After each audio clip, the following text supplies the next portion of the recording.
Hi guys, how are you all? I hope you all must be good. And today we are basically discussing the maximum or minimum velocity case for the circular motion dynamics for the object traveling in the parabolic path, or in the simple language we can say bowl shaped path. So let's start. Let's draw the simple diagram first. Okay. This is your bowl shaped or parabola we can say in simple language. This is our object. Here is the normal reaction. This is the center, and this whole part is the radius.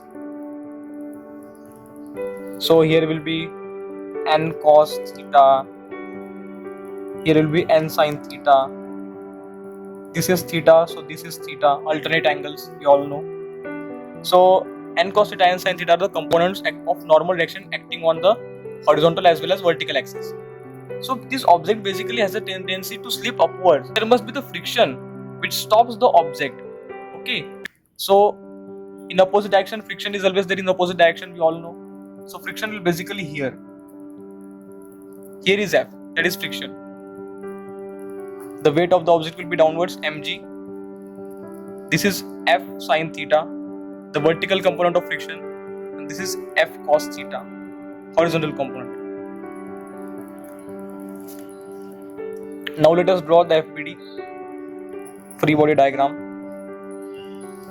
So this is the object, this is normal reaction n cos theta, this is n sin theta, this is n, this is theta, this is mg, this is f sin theta, and this is f cos theta. Here is the friction. Also, radius is along this axis. So what will be the horizontal axis of the radius? We all know that will be r sin theta. So we can say this whole part is r sin theta, because radius is this and its horizontal component is r sin theta. So r is equal to r sin theta we will take here, because we need horizontal, along horizontal. Let this be equation number 1. Okay. Now basically in circular motion dynamics, what we do, we sum up all the forces which are acting towards the center and we equate them with the centripetal force. So here n sin theta, f cos theta, both the forces are acting towards the center. So we will sum up them and we will equate them with the centripetal force. So n sin theta plus f cos theta is equal to f centripetal. Yes, and we all know what is centripetal force. That is m into v square by r, or centripetal force is equal to m into r omega square.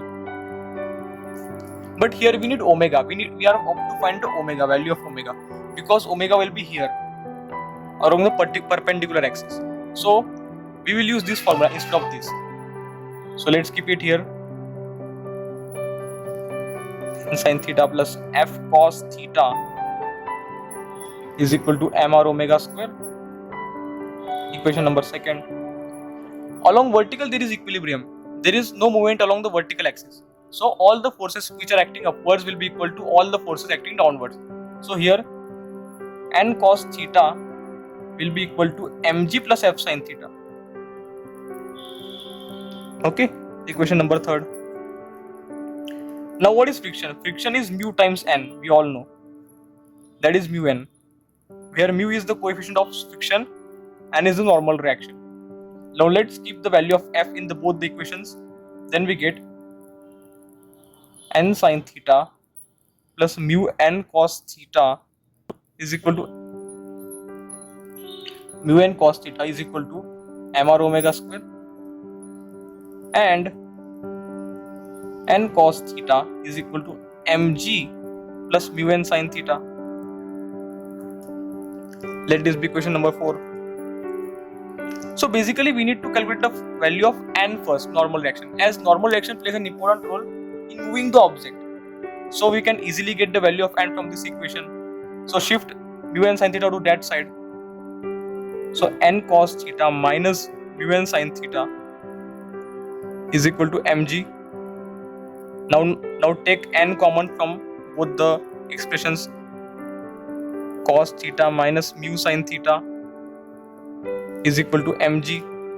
Now this whole part will go in denominator in RHS. So n is equal to mg upon cos theta minus mu sin theta. Let this be equation number 5.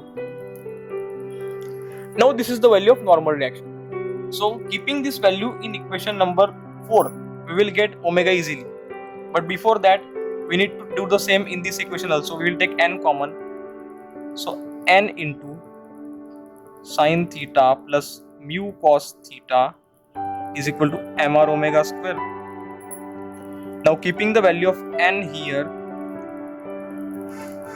mg upon cos theta minus mu sin theta into sin theta plus mu cos theta is equal to mr omega square. Cancel this m with this m. Now basically we need the value of omega here, so we can get easily. Take this r to that side, radius. So omega will be under root of, because it is square, omega square is here. We need the value of simple omega. So on LHS it will be whole root. So whole root of g upon we will take r this side. So g by r into sin theta plus mu cos theta upon cos theta minus mu sin theta. Okay, and we know what is r. What is r? R is r sin theta from here. So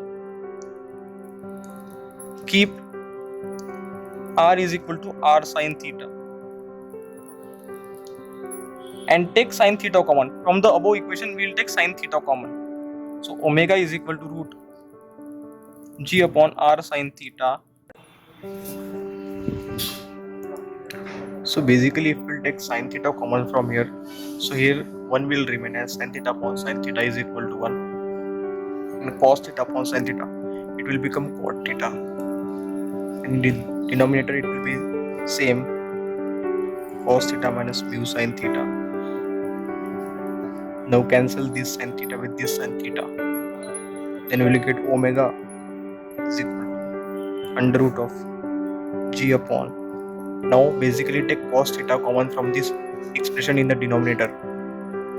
So taking cos theta common from denominator, this will be r cos theta 1 plus mu cot theta upon cos theta common, so it will be here will 1 remain minus sin theta upon cos theta, it will become tan theta, mu tan.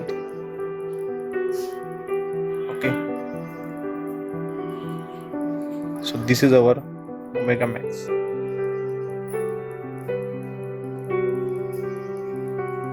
And for omega minimum, just change the sign.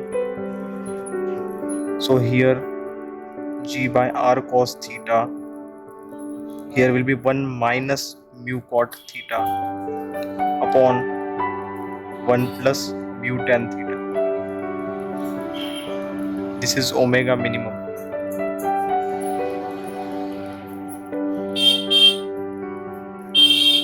So these both expressions are very useful. This is the maximum velocity we have to give to the object so that it stops, and this is the minimum velocity.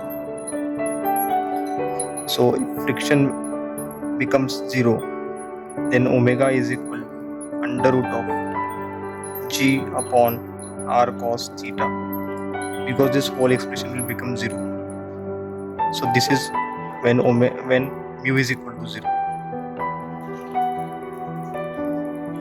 So this was our question about regarding the object in this example.